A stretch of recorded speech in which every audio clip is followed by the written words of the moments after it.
Hello बच्चों, मैं doctor Sunita Nandal कक्षा 11th के लिए अभिव्यक्ति और माध्यम पुस्तक है, उसका टॉपिक है कार्यालयीय लेखन और प्रक्रिया।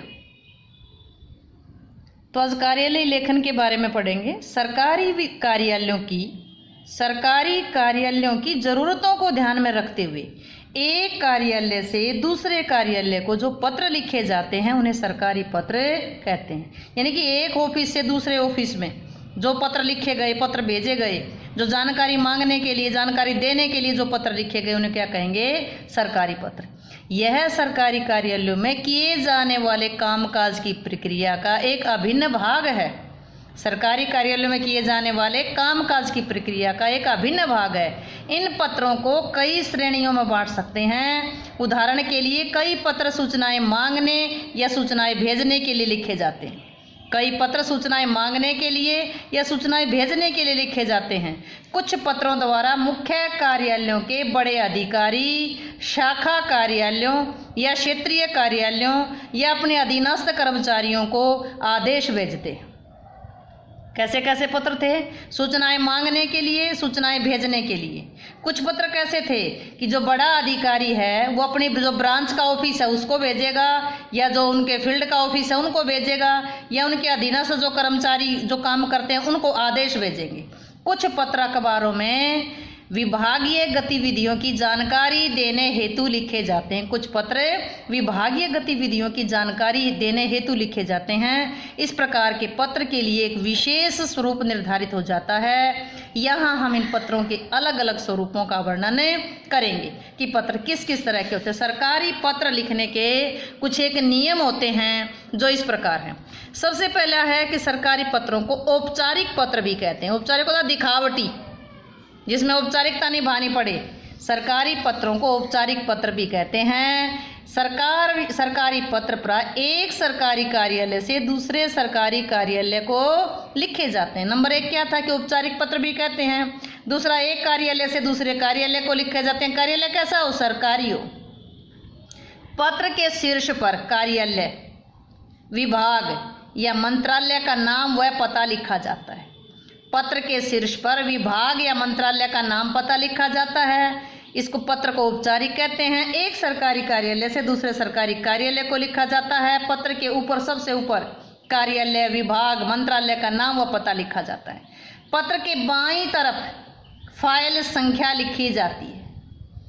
बाईं तरफ फाइल संख्या लिखी जाती है, जिससे पता चलता है कि पत्र किस विभाग द्वारा किस विषय के संबंध में लिखा जा रहा है। किस विभाग द्वारा किस विषय के संबंध में लिखा जा रहा है। अब ये था इसके शीर्ष पर कार्यालय, विभाग, मंत्रालय का नाम या पता कैसे लिखा जाता है कि आप यहाँ देखेंगे। ये पत्र है, औपचारिक पत्र है जिसको फॉर्मल लेटर बोलते हैं। हरियाणा साहित्य संस्कृति संस्थान क्षेत्रीय कार्यालय के नाम करनाल के उपनिदेशक की ओर से महानिदेशक को मोबाइल फोन पर होने वाले व्यय खर्चे के लिए निर्धारित सीमा को बढ़ाने हेतु पत्र लिखे। देखो यहाँ कहा था, क्या कहा था इसमें? तीसरा पॉइंट था कि इसमें पत्र के शीर्ष, ये है शीर्ष, पत्र के शीर्ष पर किसी विभाग, जिस विभाग को हम पत्र लिखेंगे उसका नाम होगा हरियाणा साहित्य एवं संस्कृति संस्थान क्षेत्रीय कार्यालय करनाल। ये जिसको लिख रहे हैं उस संस्थान का, उस कार्यालय का, उस विभाग का नाम और पता और फाइल संख्या, ये क्रमांक इतने और ये दिनांक कितनी होगी। और दूसरा क्या कहता था इसमें? चौथे पॉइंट में, 5वें पॉइंट में, तीसरे पॉइंट में तो क्या कहा था कि इसमें कार्यालय, विभाग, मंत्रालय का नाम और पता लिखा जाता है। पॉइंट नंबर 4 क्या था कि पत्र के बाईं ओर फाइल संख्या लिखी जाती है, जिससे पता चल जाए कि पत्र किस विभाग द्वारा किस विषय में, जो डेट लिखी है यहाँ, इसमें इसकी फाइल संख्या लिखी जाती है। यहाँ एक बार ध्यान से देखिएगा, ये क्या है? सबसे पहले यहाँ लिखने वाले का पता है। ये सबसे पहले बाईं ओर लिखने वाले का पता है कि जो पत्र लिख रहा है। देख, पत्र के जो हेडिंग है उसमें ही देखेंगे, क्षेत्रीय कार्यालय के नाम करनाल के उपनिदेशक की ओर से। यहाँ करनाल का जो उपनिदेशक है वो पत्र लिख रहा है। और किसको लिख रहा है? हरियाणा साहित्य संस्कृति संस्थान क्षेत्रीय कार्यालय के नाम करनाल के उपनिदेशक की ओर से महानिदेशक को लिखना है। लिखने वाला कौन है? करनाल का उपनिदेशक। ये करनाल के उप निदेशक की तरफ से लिख रहे हैं पत्र, फाइल संख्या है और ये दिनांक है, ये लिखने वाले का पता है जो लिख रहा है। जिसको लिखेंगे, किसको था, करनाल की ओर से किसको लिखना था, महानिदेशक को लिखना था।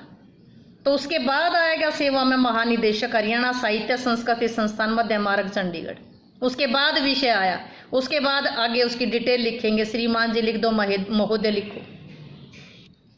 तो एक बार फिर देखेंगे। सबसे पहले तो इनको औपचारिक पत्र भी कहा जाता है। एक सरकारी कार्यालय से दूसरे सरकारी कार्यालय को लिखे जाते हैं। पत्र के शीर्षक पर विभाग मंत्रालय का नाम और पता लिखा होता है, जैसे मैंने दिखाया आपको।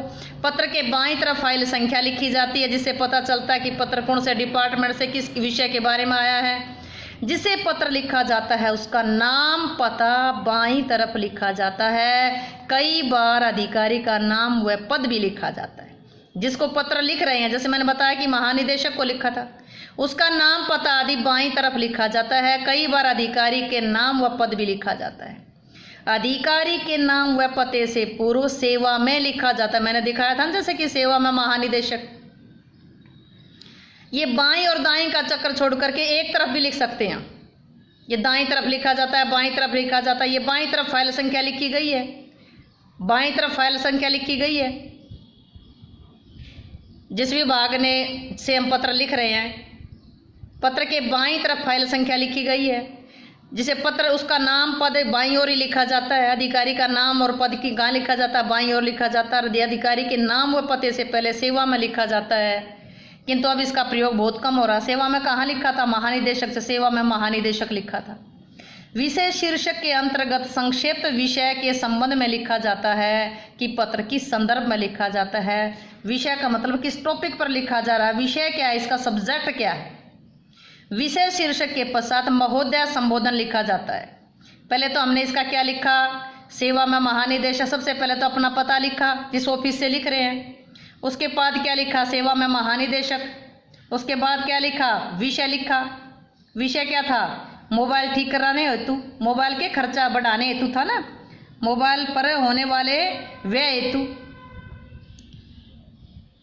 उसके बाद पत्र की भाषा क्या है, सरल स्पष्ट होनी चाहिए। प्रशासनिक शब्दावली का प्रयोग यथास्थान करना उचित होता है। पत्र के दाईं तरफ तारीख लिखी जाती है, दाईं तरफ तारीख लिखी जाती है। अब ये बायां और दायां क्या होता है, बायां और दायां क्या होता है। अपने हाथ की उंगली, आप अपने हाथ की उंगली, ये देखो, ये यहाँ क्या बना, ये बी बना। इसका मतलब ये जिधर बी बनती है, अंगूठे और एक नंबर उंगली को मिलाओ, जहाँ बी बनती है वो बायां और जहाँ डी बनती है वो दायां।